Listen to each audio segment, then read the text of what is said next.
A good stealth game can be very engaging. Whether it's the tension of being spotted, the ability to outsmart your enemies, utilising a variety of gadgets to solve problems, or even sneaking through an entire level without raising a single alarm. However, when this type of game is designed poorly, it becomes not only boring, but also frustrating.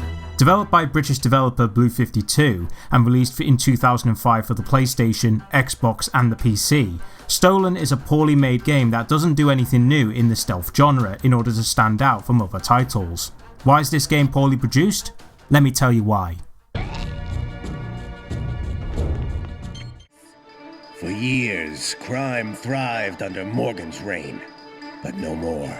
For years they called us the City of Sin, but no more. A change is in the air. In Stolen, you play as Anya, an acrobatic thief, as her initial objective is to steal a gem from Forge City's museum. However, when Anya finds out there's corruption with politician candidate Richard Killen, she's led into a conspiracy as she must find out what exactly is going on. The first thing you'll notice about Stolen is how the visuals don't look like a late PS2 game.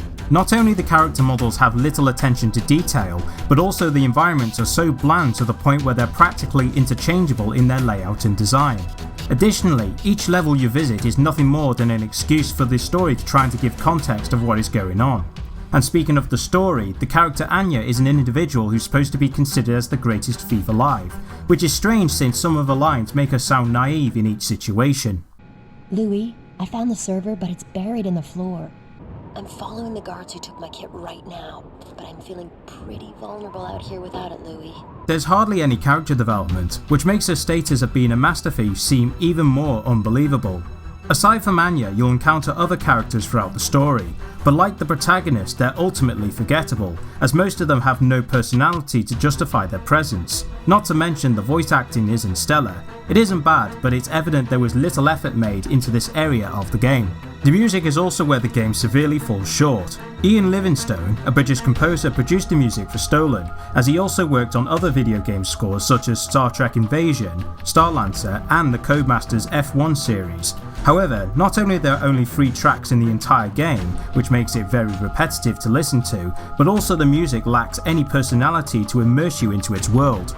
The game has a hard time of maintaining a stable frame rate. One moment it's running smoothly, but once you get into combat situation it stutters to a crawl. I can't say for certain how it performs on the PC and Xbox, but as far as the PS2 is concerned, it's obvious Blue 52 didn't optimise it properly for the console. This could be either the team wasn't well versed to deal with this problem, or they were simply too incompetent to even care. The presentation overall is shoddy in many areas, but do the woes stop there? Not a chance. The gameplay is poorly implemented, as the AI are easy pushovers. Not only they take the same patrol paths, but also when you get spotted they do so little damage to the point where you can easily run right past them without penalty, and in some cases they can miss you entirely. It's also made worse when there's an abundance of health throughout the levels, and every time you use one it restores you back to peak condition. The only time you wouldn't be reckless is when you're forced to either hack into a computer or lockpick a door in order to gain access to the next area. These minigames aren't terrible, but they don't contribute enough to make the quote-unquote stealth mechanics worthwhile. Stolen does give you a variety of gadgets to utilise, such as tracker darts, tripwires, sound emitters, etc. However, you'll never likely use them because of how stupid the enemies are, not to mention the pacing of the whole single player is painfully slow, which is ironic considering the game has a total of 4 missions. Aside from the main objectives, there are secondary tasks you can complete, but unfortunately there's no reward of doing these objectives. It's like Blue 52 produced these secondary goals for the sake of padding, but didn't take into account of making them meaningful. The controls are no better. Moving Anya around while standing is way too sensitive, as it's difficult of maintaining a steady pace. Crouching does resolve this issue if you want to be covert, but due to the mechanics contradicting the gameplay you won't even care. It's made worse when you're sneaking up behind NPCs either to pickpocket them or to choke them into suspended animation. And speaking of choking your enemies, the game only allows you to do this from behind them while standing, otherwise it won't work. However, as I mentioned before about the AI being incredibly easy to deal with, you find that running past them or knocking them down would suffice.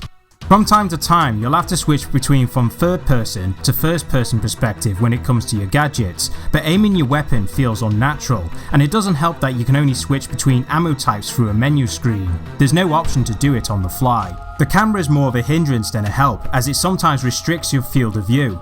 It's made worse when it comes to the platforming sections where the camera cannot be rotated a full 360 degrees, which is problematic considering you need to be both aware of your enemies and the environment at all times. In chase sequences, the camera can make you misjudge obstacles and certain button prompts. There were times where I ended up rolling into obstructions instead of vaulting over them, and missing jumps entirely. Fortunately, the only good thing about this game is it has a decent checkpoint system, but it's not enough to overcome its many faults. Overall, Stolen is incredibly awful. It's clear that Blue 52 have played games like Metal Gear Solid and Splinter Cell, and it's obvious they took inspiration from those games, but the developers didn't do anything new to make their game unique from the rest of the crowd.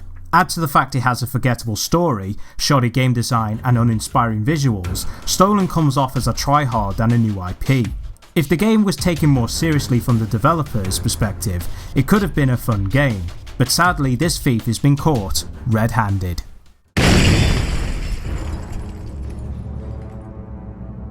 Louis, what is going on?